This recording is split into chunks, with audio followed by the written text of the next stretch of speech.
Adik-adik, sebentar lagi ibadah gereja anak Basecamp Junior akan dimulai.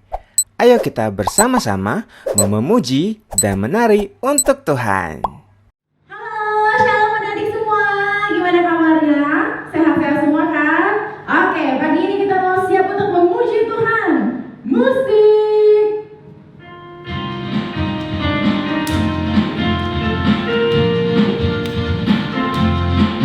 Ku tahu kau bukan Superman. Ku tahu kau bukan Spiderman. Yang ku tahu kau ada di hidupku. Dalam iman dan suka, dalam susah dan cinta kau ada. My God is my superhero. My God is my superhero. I'm so grateful you came into me. My God is my superhero. My God is my superhero. I'm so glad that you in my life. Ku tahu kau bukan Superman. Ku tahu kau bukan Spiderman. Yang ku tahu kau ada di hidupku. Dalam iman, dalam suka, dalam susah, dalam cinta kau ada. My God is my superhero. My God is my superhero. I'm so grateful you came into me. My God is my superhero. My God is my superhero. I'm so glad that you in my life. Is my superhero. My God is my superhero. I'm so grateful you came into me. My God is my superhero. My God is my superhero. I'm so glad that you in my life.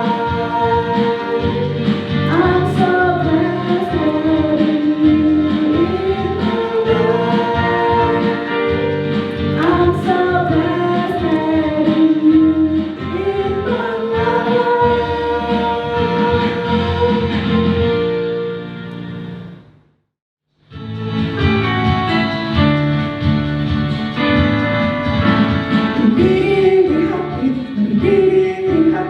Mendidih di hatiku.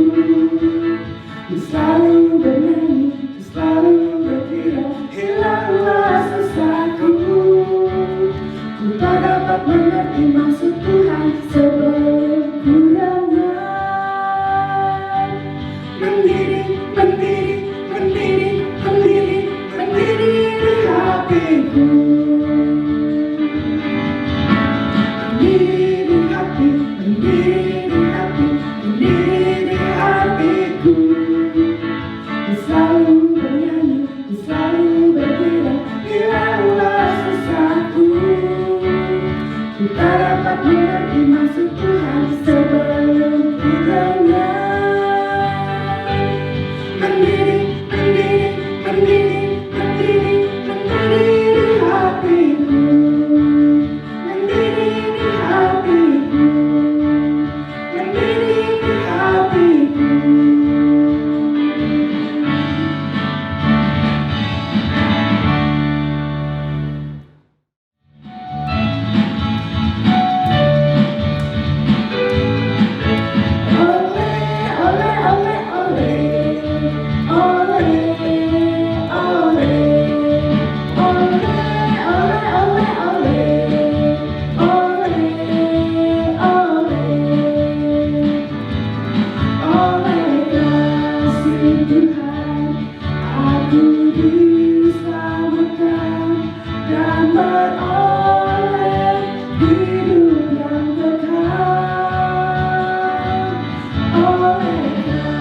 kasih Tuhan, aku diselamatkan dan beroleh hidup yang kekal. Ayo pergi ke sekolah minggu, di sana jumpa juru selamatku. Dia yang menebus dosaku, sehingga aku selamat.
Berjuta tangan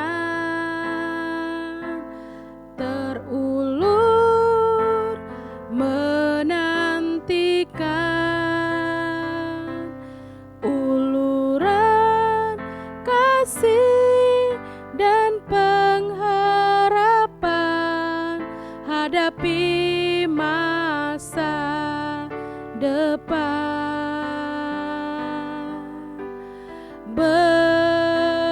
Berjuta tangan terulur menantikan kasih yang besar darimu Tuhan. Ampunilah bangsaku, ini tanganku, ini kakiku, utuslah aku, beritakan Injilmu. Ini doaku, air mataku, selamatkanlah Indonesiaku. Ini tanganku, ini kakiku, utuslah aku, beritakan Injilmu. Ini doaku, air mataku, selamatkanlah Indonesiaku. Selamatkanlah Indonesiaku. Selamatkanlah Indonesiaku.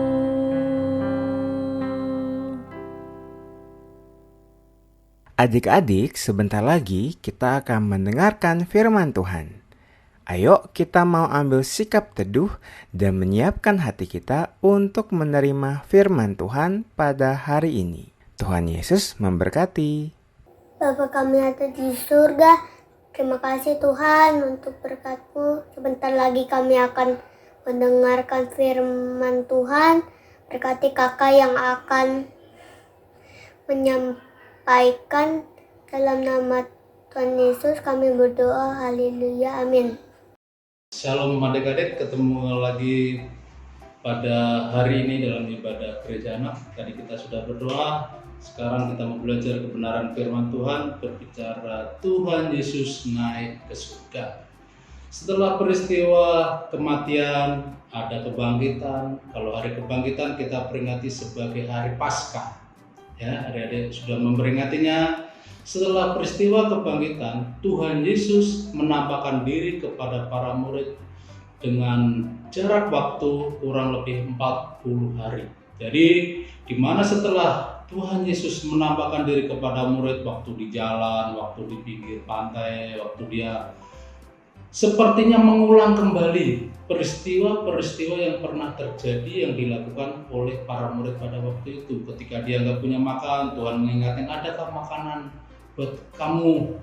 Nah, ternyata Tuhan mengingatkan itu. Ketika dia dalam perjalanan jauh, para murid bertanya, gitu kan. Jadi dia melakukan sesuatu pembaharuan pikiran-pikirannya dia yang sudah lupa, Tuhan ingatkan kembali. Nah, dari situ Tuhan Yesus menampakkan diri kepada para murid pada waktu itu. Adik-adik dikasih Tuhan. Kenapa Tuhan Yesus menampakkan diri kepada para murid pada waktu itu? Yaitu karena para murid pada waktu itu merasa ketakutan.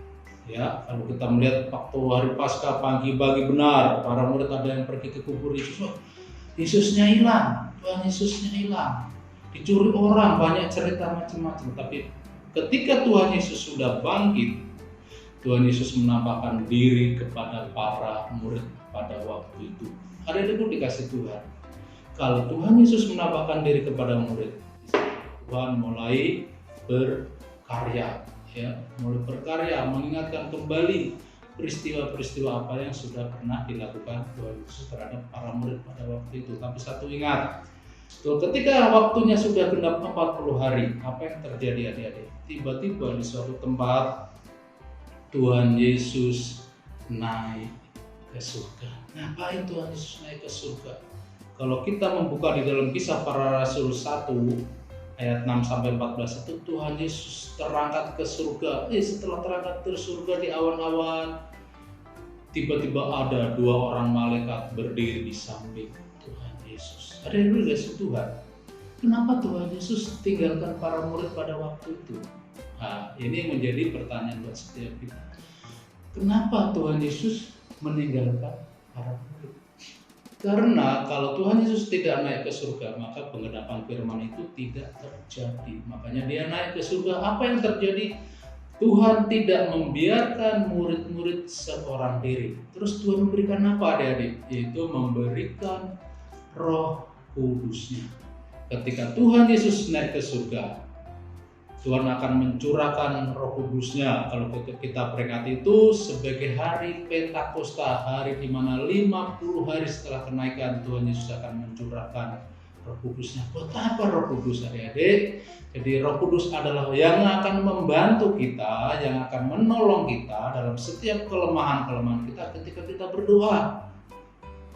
Roh Kudus akan membantu kita. Mungkin kita nggak bisa berdoa, Roh Kudus akan memampukan kita untuk berdoa. Nah, jadi Roh Kudus akan mengingatkan kepada kita bahwa Roh Kudus adalah sebagai penolong bagi kita orang percaya. Jadi, adik-adikku dikasih Tuhan.